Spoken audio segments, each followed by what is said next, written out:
Welcome to this tutorial today where we will be discussing the nucleolus. The nucleolus itself being a structure, or more specifically a region that we will find within the nucleus of our cells. So they are not actually an organelle within their own right and are not membrane bound. So we know we have a nucleus within our eukaryotic cells, so I'll just write down here eukaryotic cell, and we've got our nucleus, and we also have a zoomed in view of a nucleus down here as well.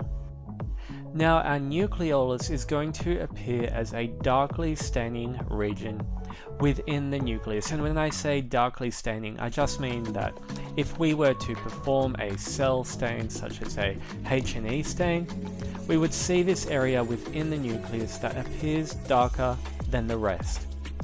So let's just write down that our nucleolus is housed within the nucleus and it's not an organelle.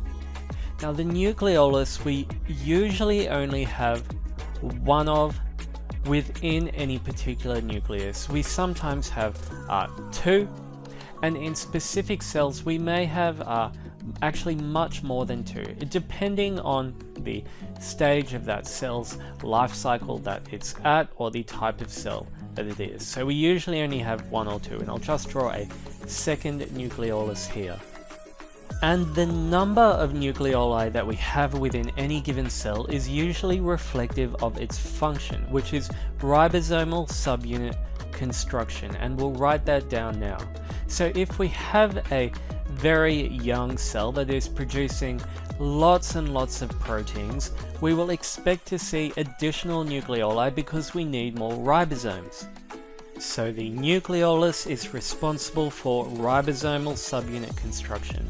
Now let's zoom into an individual nucleoli here to see what it looks like and what's going on in that process of the subunit construction. So we have a nucleolus here, which is just the name for that region within the nucleus, and we know that it's going to be producing these ribosomal subunits, but it doesn't actually produce the protein components. That happens in a different way.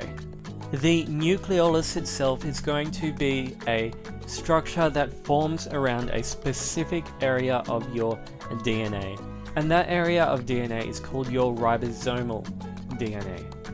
And our ribosomal DNA is going to be arranged into tandem repeats, so the same grouping of nucleotides repeated again and again and again. So if we have a strand of DNA here, and we'll just write DNA at the top, we have this one area of code. That's going to be our ribosomal DNA. But we have the same code repeated again and again and again, and that's why we call it tandem repeats. And these tandem repeats of the ribosomal DNA are going to be responsible for coding ribosomal RNA, or rRNA, and we know that we incorporate rRNA into our ribosomal subunit. So we've got this rRNA that's been transcribed from our ribosomal DNA. And we call this whole region where the nucleolus is creating ribosomal RNA from the ribosomal DNA the nucleolar organizer region, or the NOR, and we'll just outline that here. So this whole entire area here where this process is happening is the nucleolar organizer region.